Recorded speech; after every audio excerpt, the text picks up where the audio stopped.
ரிஷபராசி அன்பர்களே, ரிஷபராசி அன்பர்கள் துர்க்கையினுடைய ஒரு முக்கியமான ஒரு வழிபாட்டில் இருக்க வேண்டிய ஒரு நேரம் அப்படின்னு சொல்லலாம்.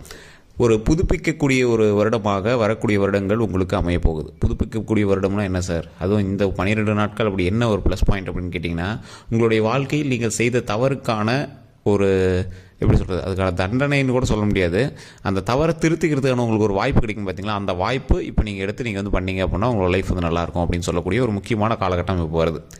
ஒரு நிறைய பேர் வந்து கேட்டுட்டு இருந்த ஒரு விஷயம், சார் தனிப்படையான ஜோதிடம் பார்க்கணும். இந்த 12 நாளுக்கு நீங்கள் கண்டிப்பாக இந்த தனிப்படையான ஜோதிடம் பார்த்தீங்க அப்படின்னா உங்களோட லைஃப்பில் மிகப்பெரிய மாற்றங்கள் உண்டாகும். கீழே ஃபோன் நம்பர் கொடுத்துருக்கேன், வேணும்னா மட்டும் நீங்கள் பண்ணுங்கள். இது நீ ப்ரமோஷன் ஆக்டிவிட்டி எடுத்துட்டாலும் சரி, இல்லை வேறு ஒரு விஷயமா எடுத்துட்டாலும் சரி. ஏன்னா தற்போதைய காலகட்டத்தில் இந்த ரிஷபராசிக்காரர்கள் எடுத்து வைக்கக்கூடிய முதல் ஸ்டெப்பு உங்களோட லைஃப்பில் மிகப்பெரிய ஒரு சேஞ்சஸை கொடுக்கும். சரி, எங்களுக்கு பாசிட்டிவாக தான் பரவாயில்ல போயிட்டுருக்கு அப்படிங்கிற மாதிரி இருக்கிறவங்க ஓகே. இருந்தாலும் உங்களுடைய தனிப்படையான ஜோதிடத்தை பார்க்குறது எதுக்கு அப்படின்னா, தசாபுத்தினுடைய அமைப்பின்படி உங்களுக்கு அடுத்து என்ன நடக்க போகுது அப்படின்னு நீங்கள் தெரிஞ்சுக்கிட்டு அதற்கு தகுந்த மாதிரி ஸ்டெப் வைக்கிறதுக்காக. அதான் சொல்கிறேனே, முன்னாடி நடக்கக்கூடிய முக்கியமான சில விஷயங்கள் எல்லாமே இதுக்கு முன்னாடி நீங்கள் செஞ்ச தவறாக இருக்கட்டும், இல்லை நீங்கள் செஞ்ச புண்ணியமாக இருக்கட்டும், அதற்கான சரியான ஒரு காலகட்டத்தை நீங்கள் தீர்மானிக்கக்கூடிய ஒரு 12 நாட்கள் இதுதான். சார் இதுக்கு முன்னாடி ஒரு பெரிய தப்பு பண்ணியிருந்தேன், அந்த தப்பை வந்து இப்போ அப்படியே கொஞ்சம் அட்ஜஸ்ட் பண்ணி சரி பண்ணணும் அப்படின்னா அதுக்கான காலகட்டம் இதுதான். இந்த ரிஷபராசிக்காரர்கள், அதாவது துர்க்கையினுடைய மிகப்பெரிய ஒரு அவதாரமாக இருக்கக்கூடிய ஒரு ஒரு ஆத்மா இருக்குது அப்படின்னா, ஒரு சக்தி இருக்குது அப்படின்னா, அந்த சக்தி வந்து ரிஷபராசிக்கு தான் வந்து அதிக ஹெல்ப் பண்ணுமா. இந்த ரிஷபராசிக்காரர்கள் வாழ்க்கையில் எவ்வளோ தவறுகள் செஞ்சுருந்தாலும் அம்மன் வந்து மன்னிச்சவங்களை வந்து ஏற்றுப்பாங்க. ஸோ அந்த மாதிரி இந்த ரிஷபராசிக்காரர்களுக்கு எவ்வளோ தான் நீ கெட்டவனாக இருந்தாலும் அம்மனுடைய காலுக்கடியில் தான் இருப்பேன். ரிஷப வாகனம், கடவுள் எந்த ஒரு தவறையை செஞ்சாலும் ரிஷப வாகனத்தில் தான் போகும். தன்னுடைய வாகனத்தை வந்து யாராக இருந்தாலும் எப்படி பார்த்துவாங்க, நல்லபடியாக பார்த்துவாங்க. ஸோ அந்த மாதிரி தான் உங்களுக்கு கடவுள் வந்து உங்களை ஒரு ரிஷப வாகனமாகவும் பயன்படுத்துவார். அப்போ ரிஷப வாகனமாக இருக்கிற அந்த வாகனத்து மேலே யார் கை வச்சாலும் கடவுள் கோவம் வரும். ஒரு எக்ஸாம்பிளுக்கு உங்கள் வண்டி மேலே யாராவது கை வச்சா கோவம் வருமா? பயங்கரமாக கோவம் வரல. அந்த மாதிரி தான் வண்டி வந்து உடஞ்சிருக்குது, எப்படியோ இருக்குதுங்க, ஆனால் உங்கள் வண்டி மேலே யாராவது கை வச்சாங்கன்னா கோவம் வரும்ல. அந்த மாதிரி தான் கடவுளினுடைய வாகனமாக இருக்கக்கூடிய ராசியில் நீங்கள் பிறந்தவர்கள், அதனால் உங்களை கைவிட மாட்டார். இன்னொன்று நிறைய பேருக்கு தெரியாத ஒரு விஷயம், இந்த ரிஷப ராசினர் தாய் தந்தையருக்கு அதிகமாக செய்யக்கூடிய ஒரு ராசினராக அமையும். உங்களுடைய தாய் தந்தையருக்கு நீங்கள் தான் எல்லாம் செய்கிற மாதிரி இருக்கும். ஆனால் என்ன, உங்களுக்கும் தாய் தந்தையருக்கு சின்ன சின்ன மனஸ்தாபங்கள் இருக்கிற மாதிரி இருக்கும். நீங்கள் எவ்வளோ பண்ணாலும் இங்கே பண்ணலைங்கிற மாதிரி சொல்லுவாங்க. அவங்களோட பேச்சை கேட்டே உங்களோட லைஃப் மூவ் பண்ணுற மாதிரி இருக்கும். இந்த மாதிரி நிறைய விஷயங்கள் உங்களோட வாழ்க்கை நடந்திருக்கும். இருந்தாலும் அதீத விஷயங்கள் நீங்கள் ரிஷபராசினர் தாய் தந்தையரை பேஸ் பண்ணியே இருக்கும். இது உண்மை அப்படின்னு மறக்காம கமெண்ட் செக்ஷனில் பார்த்துருங்க. அதே மாதிரி உங்ககிட்ட வாங்கினவன், உங்ககிட்ட பணம் வாங்கினவன், உங்ககிட்ட வாங்கி சாப்பிட்டவன் எல்லாம் உங்களை போய் மறந்துருப்பாங்க. அதீத நம்பிக்கை துரோகங்களை சந்தித்தவங்களில் முக்கியமான ஆள் இந்த ரிஷபராசி. இது உண்மை அப்படின்னா மறக்காம கமெண்ட் செக்ஷனில் பார்த்து விடுங்க. காரணம் ஏன் அப்படின்னு நான் சொல்கிறேன். நீங்கள் அதிகமாக பாவம் பார்க்கக்கூடிய ஒரு ஆள், அந்த நட்பு வட்டாரங்கள் அதிகமாக இருக்கக்கூடிய ஒரு ஆள், ஆனால் அதிகமாக வந்து யார்ட்டையும் டச்சில் இருக்க மாட்டீங்க. ஆனால் உங்களோட ஃப்ரெண்ட்ஸ் சர்க்கிள் பார்த்தீங்கன்னா மற்றவங்களோட அதிகமாகவே இருக்கும். நீங்கள் மற்றவங்களுக்கு பாவம் பார்த்து நிறையா விஷயங்கள லாக் ஆகிருப்பீங்க. லைஃப் விஷயத்தையும் சரி, அதாவது லைஃப் விஷயத்துலேயும் சரி, தொழில் விஷயத்தில், பண விஷயத்தில், 3 விஷயத்தில் நீங்கள் அதிகமாக வந்து பாவம் பார்த்து மற்றவங்களுக்கு அவன் கிடக்கிறான்ப்பா பண்ணிட்டு போகிறான்ப்பா அப்படின்னு நீங்கள் வந்து பார்த்து நிறைய இடத்துல லாக்காகி நின்ற தருணங்கள் அதிகம். சரி சார், இதெல்லாம் இப்படி இருக்குது அப்படின்னு பார்த்துட்டு இருக்கும்போது உங்களுடைய வாழ்க்கையில், அதாவது ஒரு 3 டிவிஷனாக பிரித்து நான் சொல்கிறேன், அவங்களோட 3 டிவிஷனாக இருக்கக்கூடிய வாழ்க்கையில் சொல்கிறேன். ஒரு குழந்தை பருவத்தில் இப்போ நீங்கள் இருக்கீங்க, ரிஷபராசினர் குழந்தை பருவத்தில் இருக்கீங்க அப்படின்னா நீங்கள் வந்து ஜோதிடத்தை பார்க்கணும் அவசியமே இல்லை. உங்களுக்கு பரவாயில்ல, பக்காவாக தான் இருக்குது. விளையாட்டு விஷயங்களில் கவனமாக இருக்கிறீங்க அப்படின்னா, இப்போ ரிஷபராசினோட தாய் தந்தையர் பார்க்குறீங்க அப்படின்னா விளையாட்டு விஷயத்தில் ரொம்பவே கவனமாக பார்த்துக்கோங்க.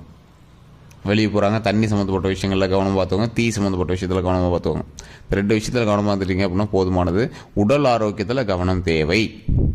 குழந்தைங்களோட உடல் ஆரோக்கியத்தில் கவனம் தேவை. கண்ட இது ஸ்நாக்ஸ் அது இதுன்னு இது வாங்கி கொடுத்து வயிறு கெடுக்கிறதோ இல்லை இந்த மாதிரி எந்த விஷயம் பண்ணக்கூடாது. இயற்கையான உணவுகளை கொடுக்க ஆரம்பிங்க. பல வகைகளை கொடுத்து உடம்பு வந்து கூலாக வச்சுக்கிறதுக்கான வழிமுறையை பின்பற்றுங்க. இது ரிஷபராசி குழந்தையாக இருக்கிறவங்களுக்கு. சார் ஒரு 18 வயசுக்கு மேலே இருக்காங்க, அவங்களாம் இப்போ எப்படி இருக்குது, கல்வி ரீதியாக எந்தெந்த இடத்துல விஷயங்கள் இருக்குது அப்படின்னு கேட்டிங்கன்னா, கல்வி ரீதியான விஷயங்களுக்கும் அதே மாதிரி குழந்தையினுடைய உடல் ஆரோக்கியத்துக்கோ இல்லை மற்றவங்களோட உடல் ஆரோக்கியத்துக்கோ நீங்கள் வந்து ஜோதிடத்தை நம்பிட்டு கூடாது. உடனே டாக்டர் பார்த்துடணும். குழந்தையினுடைய கல்விக்கு அவங்களுக்கு என்ன தேவையோ அதை பண்ணி கொடுத்துடணும். இருந்தாலும் இந்த குழந்தையினுடைய கல்வியை பொறுத்த வரைக்கும் சில இடமாற்றங்கள் அமைவதற்கான நேரம் இருக்குது. நீங்கள் காலேஜ் இதெல்லாம் போயிட்டுருக்கீங்க அப்படின்னா உங்களுடைய மனசை அலைப்பாய விடாமல் வேறு எந்த ஒரு பாலினத்தவர் மீதும் அதிகமாக ஈர்ப்பு ஏற்படுத்தாமல் வாழ்ந்துக்குவாங்க. ஏன்னா இப்போ வந்து ஈர்ப்பு ஏற்படக்கூடிய ஒரு காலகட்டம் இந்த ரிஷபராசினருக்கு. மற்றவங்க மேலே ஈர்ப்பு ஏற்படக்கூடிய காலகட்டம். உங்களுக்கே பார்த்ததுன்னு மைண்டில் வந்து தோணிட்டு இருக்கு அப்படின்னா அதெல்லாம் கொஞ்சம் தள்ளி வச்சுட்டு உங்களோட ஒர்க்கை பார்க்க ஆரம்பிங்க. இப்போ தோணிட்டு இருக்கு அப்படின்னா மறக்காம கமெண்ட் செக்ஷனில் பார்த்து விடுங்க. ஏன்னா இப்போ இந்த காலகட்டத்தில் உங்களுக்கு ஆட்டோமேட்டிக்காக ஈர்ப்பு ஒருத்தர் மேலே ஏற்படும். அது வந்து நீங்கள் தான் சரி பண்ணிக்கணும். அது உங்களுக்கு லைஃப் லாங் நீடிக்குமா அப்படின்னு கேட்டால் அது ஓரளவுக்கு தான். ஸோ அதனால் அதை கொஞ்சம் பார்த்து கரெக்டாக மெயின்டைன் பண்ணுறதுக்கான வழியை பாருங்கள். உங்களோட ஒர்க்கு மேலே கான்சன்ட்ரேட் பண்ணிங்க அப்படின்னா நீங்கள் வேறு லெவலில் வருவீங்க. அதே மாதிரி வேலை பளு அப்படின்னு பார்க்கும்போது ரிஷபராசினருக்கு கடந்த காலங்களை விட தற்போதைய காலத்தில் வேலை பளு ஓரளவுக்கு சுமை கம்மியாக தான் இருக்கும். இந்த சுமை கம்மியாக இருக்கக்கூடிய காலகட்டத்தில் உங்களுக்கு வருமானம் ஓரளவுக்கு இருக்கும். ரொம்ப அதிகம்னு சொல்ல முடியாது, ரொம்ப கம்மின்னு சொல்ல முடியாது. இந்த நேரத்தில் உங்களுடைய தொழிலில் நீங்கள் செஞ்சுட்டு இருந்த மிஸ்டேக்கை கண்டுபிடிங்க. அதான் நீங்கள் செய்த தவறுக்கான காலகட்டத்தை, நீங்கள் தவறுகளை சரி செய்யக்கூடிய ஒரு காலகட்டம் அப்படின்னு சொல்லியாச்சுங்களா. ஸோ இந்த இடத்துல நீங்கள் செஞ்ச தவறுக்கான மிஸ்டேக்கை கண்டுபிடிங்க. அந்த மிஸ்டேக்கெலாம் சரி பண்ணுங்கள்.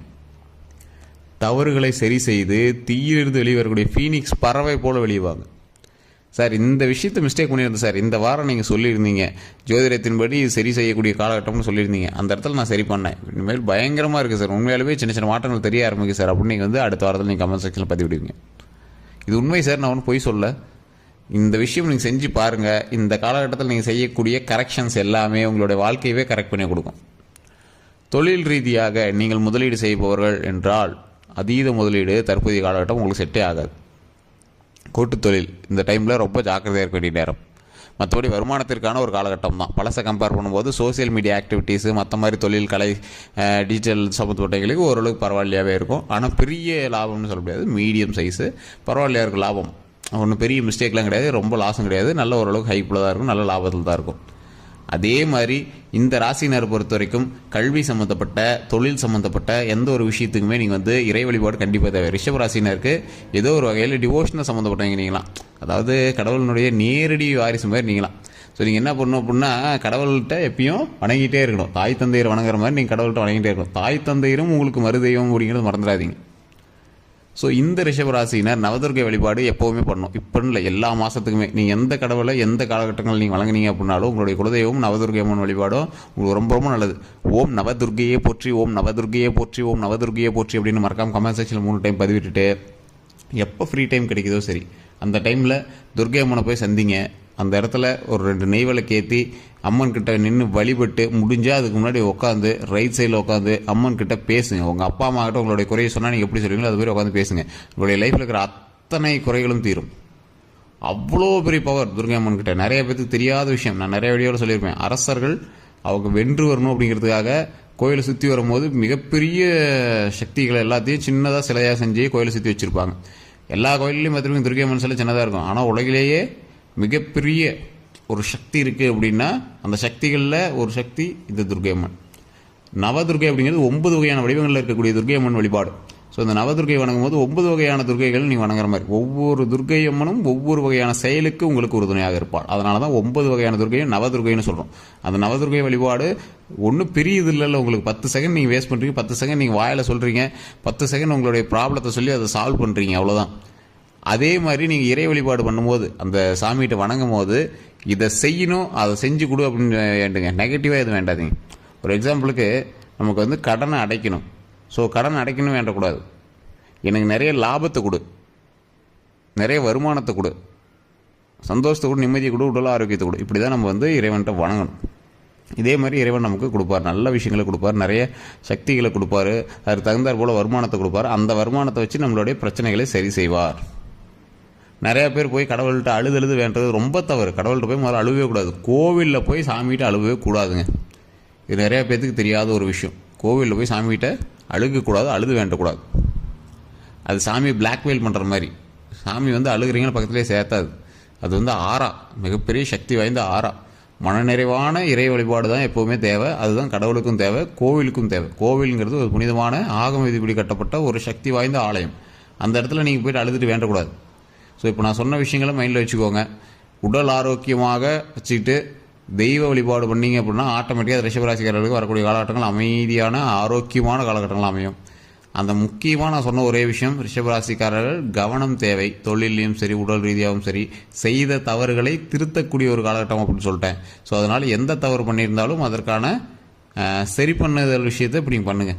நீங்கள் வாழ்க்கையில் உங்களோட லைஃப்பில் நிறைய சீக்ரெட் இருக்குங்க, அதை சொல்லவே முடியாது, அந்தளவுக்கு சீக்ரெட்லாம் இருக்குது. ரொம்ப தூண்டித்துறை மாட்டிக்காதீங்க. ஓரளவுக்கு உங்களுக்கு செய்யக்கூடிய தவறுகளை சரி செய்யக்கூடிய தொழில் மிஸ்டேக் பண்ணிங்களா அதை சரி பண்ணுவீங்க. வாழ்க்கையில் தப்பு பண்ணீங்களா அதுக்கு மன்னிப்பு கேட்டால் சால்வ் பண்ணுவீங்க. புருஷ முன்னாடி ஒரு சண்டையா நீங்கள் போய் இப்போ மன்னிப்பு கேட்டு நீங்கள் வந்து சால்வ் பண்ணக்கூடிய ஒரு காலகட்டம், உங்களோட லைஃபையே கரெக்ட் பண்ணக்கூடிய ஒரு காலகட்டம். ஸோ இந்த வீடியோ பார்த்துட்டீங்க அப்படின்னா உங்களோட கமெண்ட் செக்ஷனில் மறக்காமல் இதை சொல்லுங்கள். ஆமாம் சார் நீங்கள் சொன்ன மாதிரி ஒரு விஷயம் இருக்குது, அதை நான் யோசிச்சுட்டு தான் இருக்கேன், ஒரு வீம்புக்காக ஈகோக்காக பார்த்துருக்கேன் அப்படின்னா அதெல்லாம் தூக்கி போட்டு உடச்சி எரிஞ்சிட்டு இதுக்கு மேலே கரெக்டான லைஃப்பை பார்க்க ஆரம்பிங்க. இதுதான் உங்களுக்கு ஒரு சரியான காலகட்டம் அப்படின்னே சொல்லலாம். சரி சார், வேறு ஏதாவது கருத்துக்கள் வந்து மறக்காம கமெண்ட் செக்ஷனில் பார்த்துருங்க. இதுவரை நம்ம சேனல் சப்ஸ்கிரைப் பண்ணாமல் இருந்தால் சப்ஸ்கிரைப் பண்ணி பக்கத்தில் பெல் பட்டன் மறக்காம ப்ரெஸ் பண்ணிக்கோங்க. இதுவரை ஏதாவது ஒரு கருத்துக்கள் இருந்தது அப்படின்னா மறக்காமல் சொல்லுங்கள். எல்லோருக்கும் நன்றி நண்பர்களே. கீழே இருக்கிற ஃபோன் நம்பருக்கு வேணும் அப்படின்னா கால் பண்ணி உங்களுடைய ப்ராப்ளத்தை சொல்லி சால்வ் பண்ணிக்கலாம். அதில் வசியம் சம்மந்தப்பட்டது, திருமணம் சம்மந்தப்பட்டது, குழந்தை சம்மந்தப்பட்டது எல்லாத்துக்குமே வந்து பிரபல ஜோதிடர் வந்து அதில் வந்து உங்களுக்கு உங்களுடைய கேள்விகளுக்கு விடை அளிக்கிறாரு. ஃபோன் மூலமாகவே நீங்கள் வந்து பேசி தெரிஞ்சுக்கலாம். எல்லோருக்கும் நன்றி நண்பர்களே.